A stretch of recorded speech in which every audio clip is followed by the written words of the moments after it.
Hello students, how are you? All you are in class 9 and you have assembled here to learn maths. I am R.K. Jha, going to teach you maths, and in maths we are going to learn chapter first, number system. In number system, first of all, we have a recap of rational number. You have already learned in class 8 about rational numbers, and today we are just going to recap it, and after that we shall move to irrational numbers. So first of all, recap our rational number. What is definition?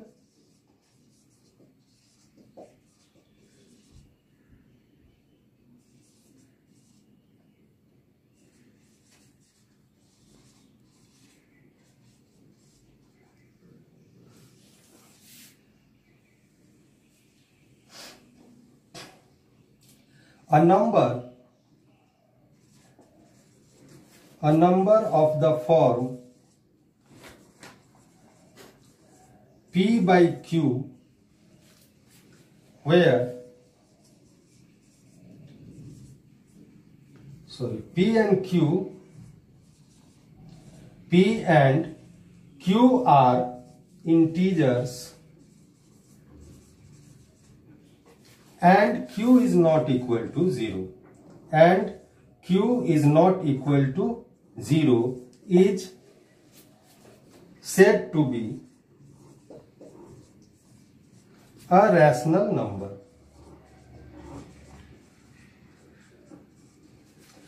एक ऐसा number जो P by Q के form का है, जहां पे यानी कि फ्रैक्शन के टाइप का है, और वहां पर P और Q जो है वो इंटीजर्स है। इंटीजर्स से तुम लोग भली भांति परिचित हो, तो ये P और Q उसमें जो है वो इंटीजर्स है, चाहे तो निगेटिव नंबर वाला या पॉजिटिव वाला, ठीक है। और Q जो है वो जीरो नहीं है।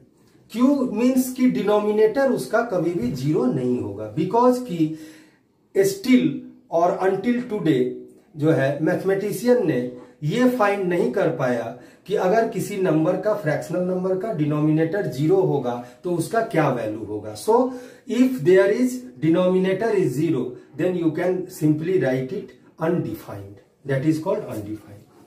There are some remarks about rational numbers.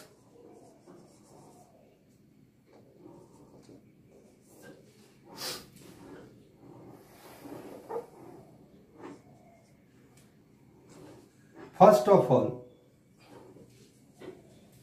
there are infinitely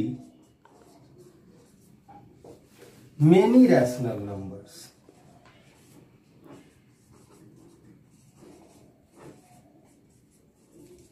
There are infinitely many rational numbers, यानी अनगिनत रैशनल नंबर होते हैं।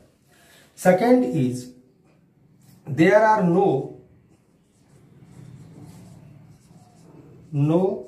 greatest or least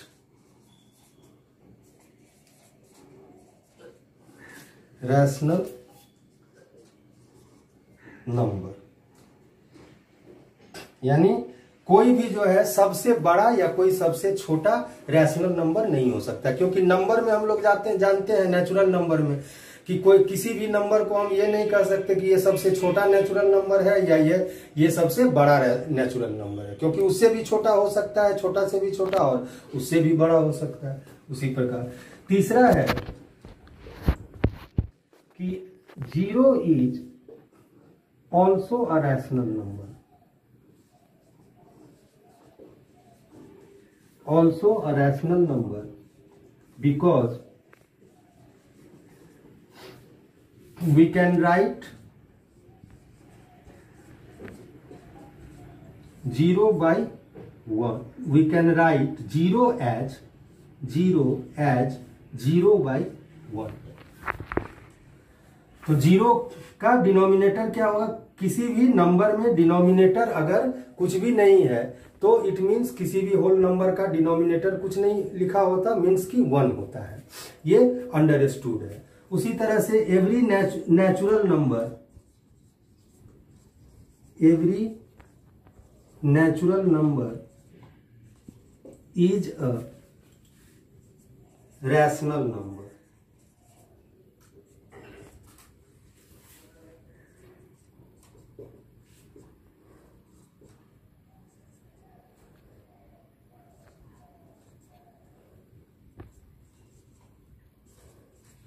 जैसे कि example 2, 3, 4, 5 can be written as 2/1, 3/1, 4/1 and 5/1. Every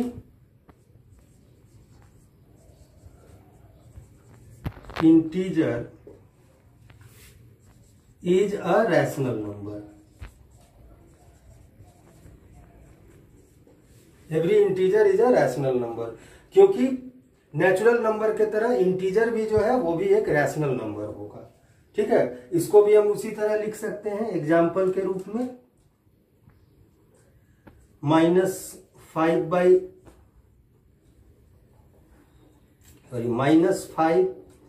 -2 0 3 4 को हम लिख सकते हैं कैन बी रिटेन एज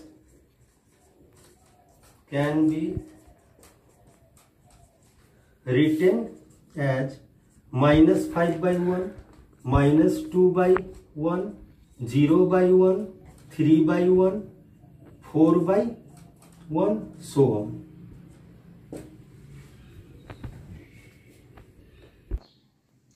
तो अब हम लोग रैशनल नंबर का जानते हैं कि सिंपलेस्ट फॉर्म क्या होता है। Simplest form of a rational number.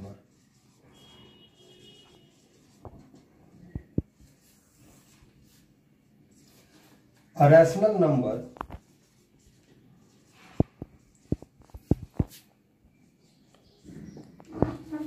of the form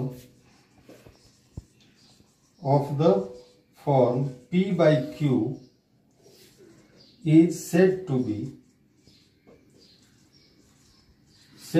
be in simplest form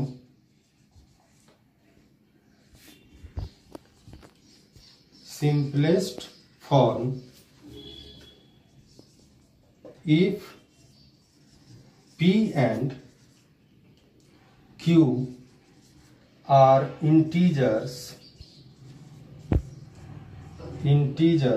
such that they have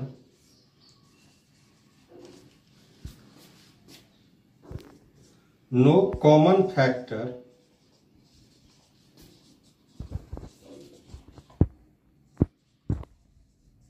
other than 1, i.e. they are co-prime.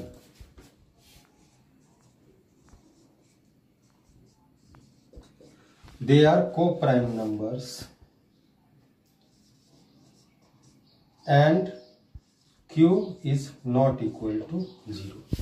यानी एक रैशनल नंबर को हम लोग तब इन सिंपलेस्ट फॉर्म कहेंगे या कोई भी रैशनल नंबर सिंपलेस्ट फॉर्म में कहलाएगा जब उसका P by Q जो है जो कि इंटीजर है वो P और Q जो है वो को प्राइम नंबर होगा। यानी उन दोनों के बीच कोई भी ऐसा नंबर नहीं होगा, ऐसा कोई फैक्टर यानी कि ऐसा कोई नंबर नहीं होगा जिससे दोनों डिवाइड हो सके सेम नंबर से, तब जाके उसको कहेंगे सिंपलेस्ट फॉर्म में। For example 2/3, 3/5, 5/7, 4/9 etc. are in simplest form।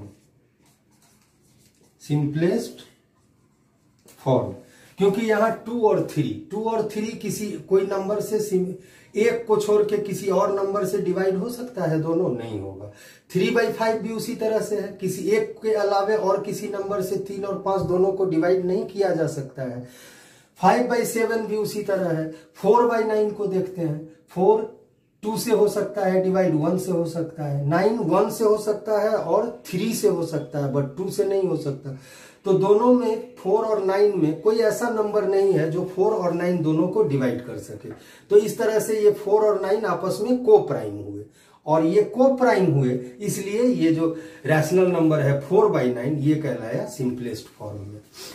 For example 24/36, 72 और 18/72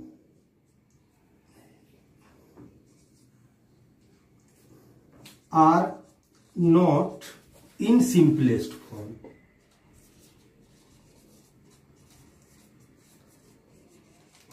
बिकॉज कि यहां पर 24 और 36 दोनों 12 से डिवाइड हो जाएगा, तो डिवाइड करने के बाद इसको क्या आएगा यहां पर 2/3। फिर ये जो है 18/72 ये क्या हो जाएगा, 18 से दोनों डिवाइड हो जाएगा तो 1/4 हो जाएगा। ये दोनों सिंपलेस्ट फॉर्म में होंगे, बट ये दोनों जो है वो सिंपलेस्ट फॉर्म में नहीं कहलाएंगे। ठीक है, तो आज के लिए बस इतना ही। ये आपका हो गया नंबर सिस्टम पार्ट 1। ठीक है, और नेक्स्ट क्लास में हम लोग मिलते हैं तो फिर जानेंगे कि कैसे हम लोग रैशनल नंबर्स को नंबर लाइन पे दिखाते हैं, उसको रिप्रेजेंट करते हैं। और होमवर्क आप लोग नोट कर लो, होमवर्क में रहेगा रीड चैप्टर 1, ये आज का आप लोग का होमवर्क है।